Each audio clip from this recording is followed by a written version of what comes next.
Hi all, our notable game today is from our current world champion Magnus Carlsen. He was playing white against Hou Yifan, the top women's player in the world. And Hou Yifan's been playing very well in the Tata style overall. Let's see what she did. So e4 for Magnus after e5. She plays a very solid opening. The Petrov defense. And Magnus takes, and this is quite a trendy line now we see after d6, knight f3, knight takes e4. The old standard move was d4, but nowadays this is very popular, knight c3.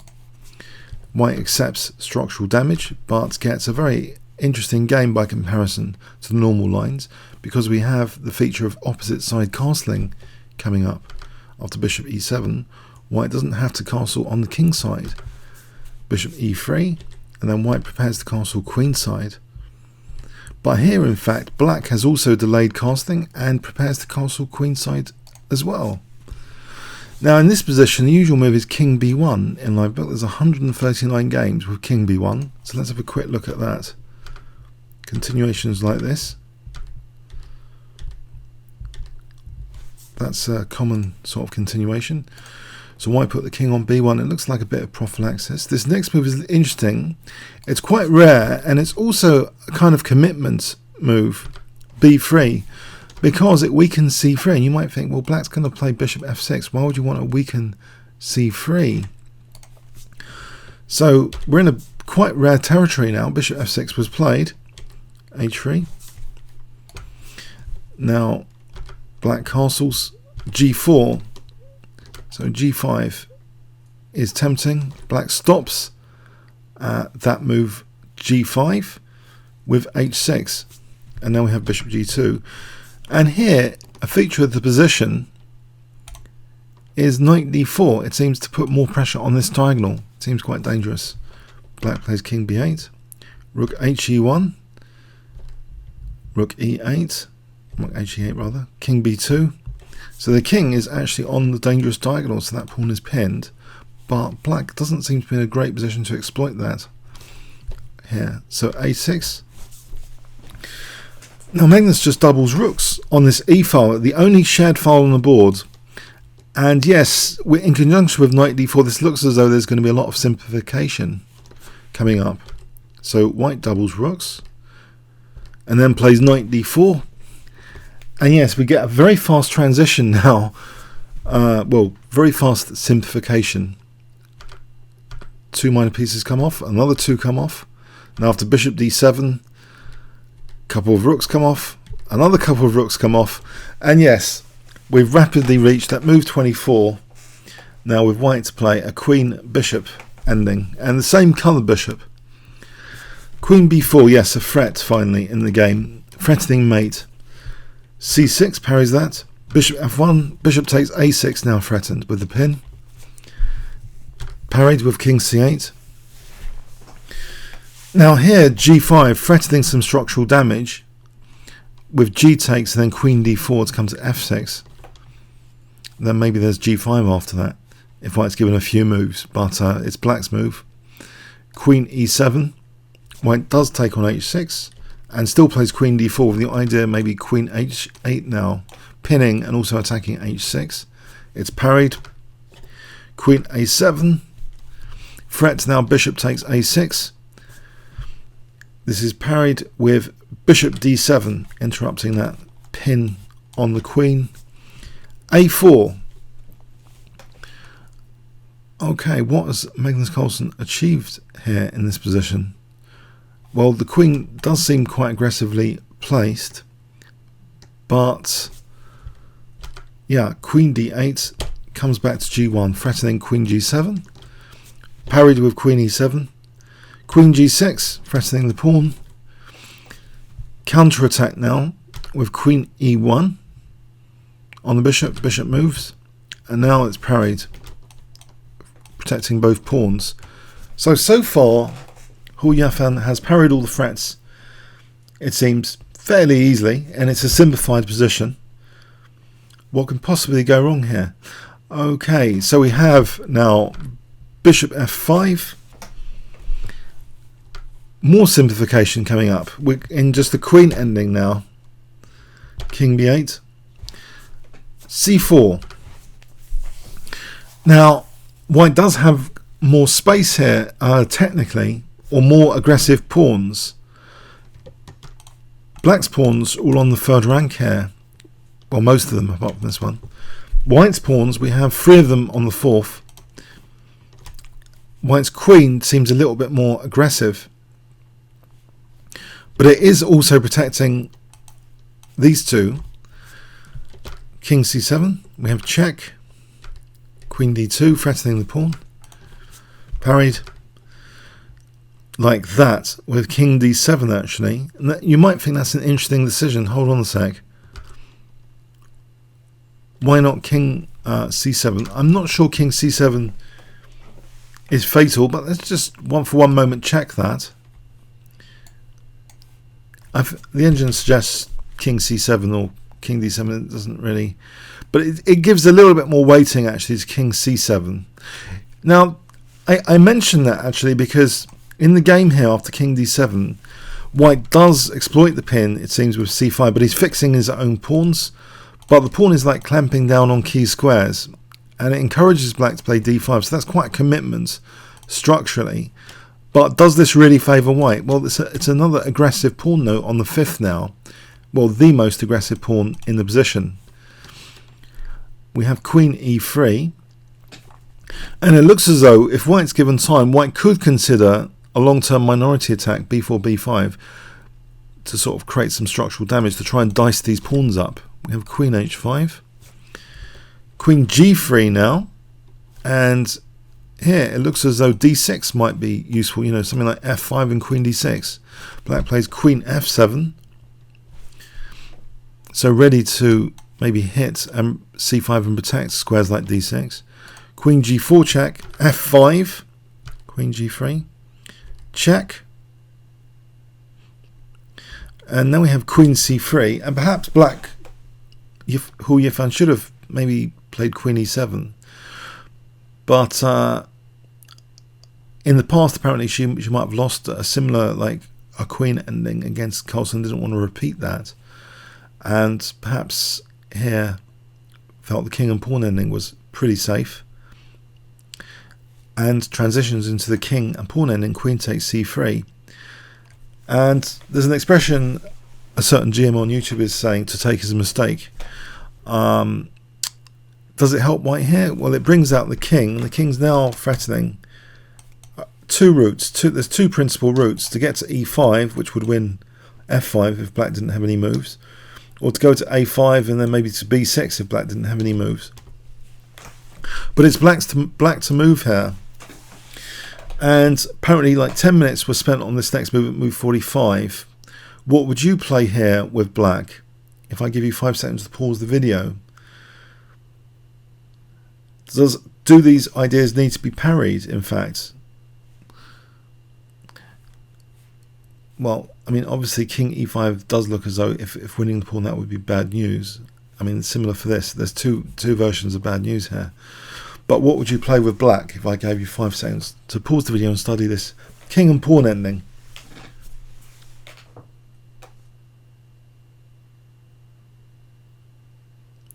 Okay, Hou Yifan played h5, which doesn't actually address, or parry rather, this kind of infiltration. It does keep the king on d7 though, so it kind of parries this one, because black king can always go to e6 on king d4.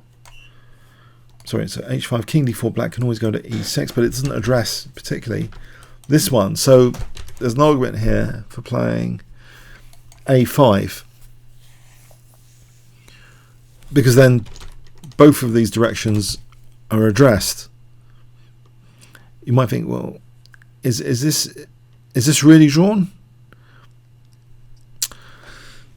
It'll be a hard nut to crack.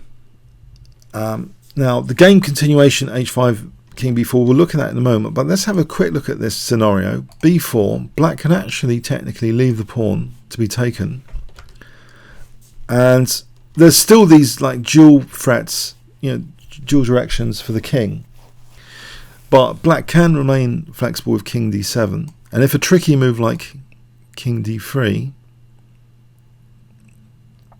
well, king d4, there's king e6.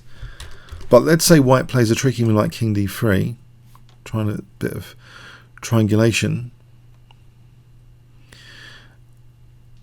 Then here, king e7 is important. So that king d4 threatening king e5, there's king e6. Because on king d3, if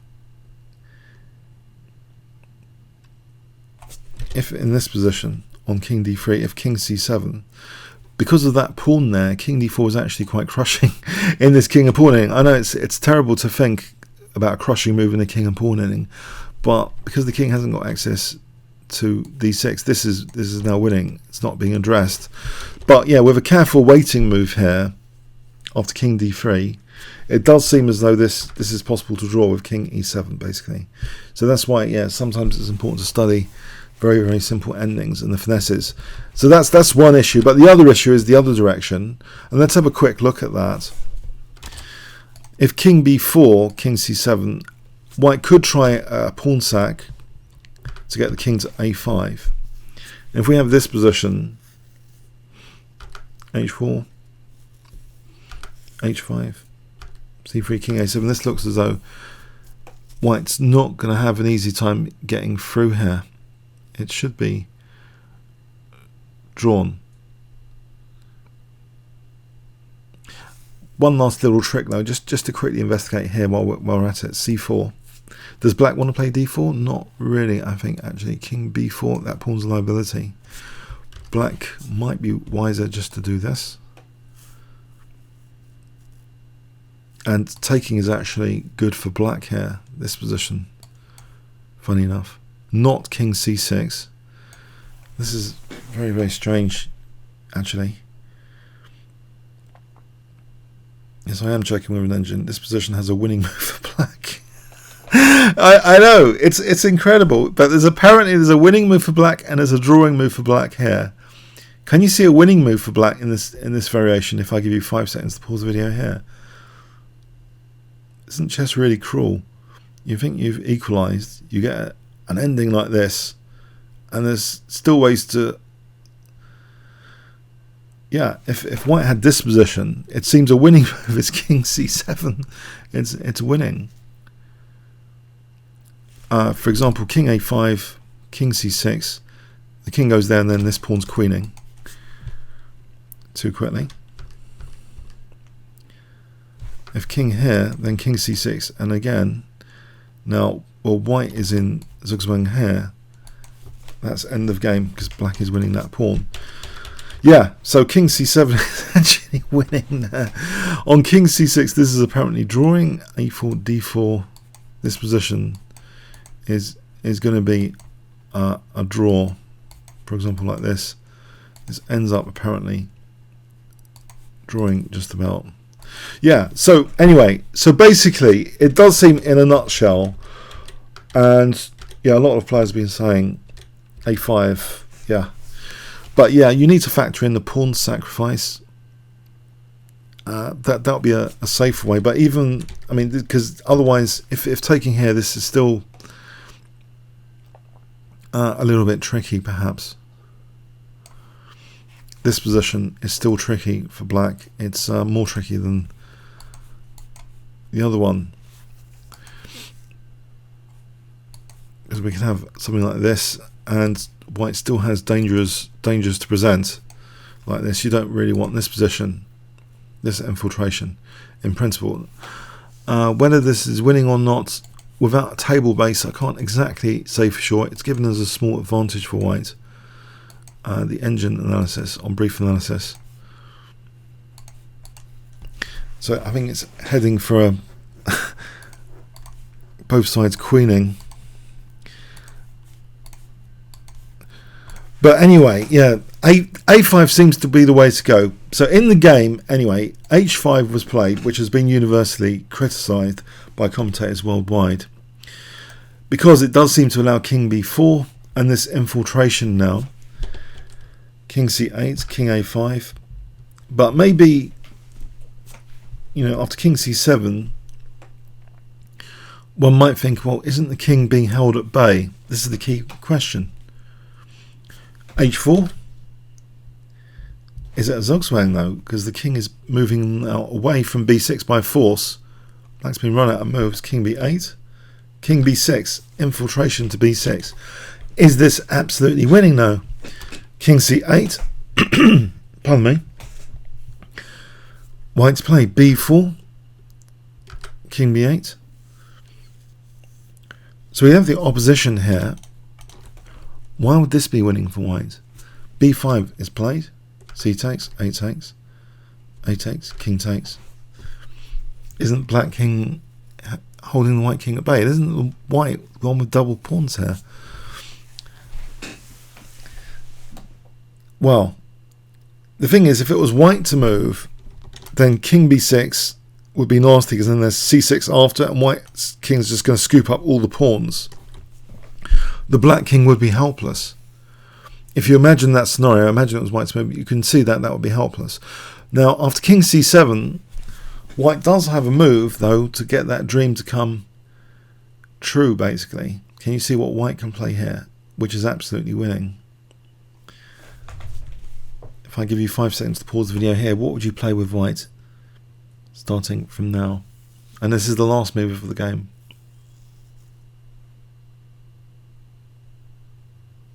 Yeah. c3, it's Zugzwang now. c3 is an absolutely crushing move in inverted commas. Yeah, king b4 would be drawing, because king c6. Here it's just different, because white's not mopping up all these pawns. If we have this position, it's just going to be a draw. Hold the opposition. But in the game after c3, yeah, it's pretty crushing. This waiting move in the game here, with the king on the 5th rank, is ready to sort of march to win the pawns. So for example, king c8, c6 or king b6 are both winning. We have the same effect. The king is going across that 5th rank route and just simply mopping up the pawns. Yes, chess can be a very, very cruel game. It seems Hou Yifan held her own, parried all the threats.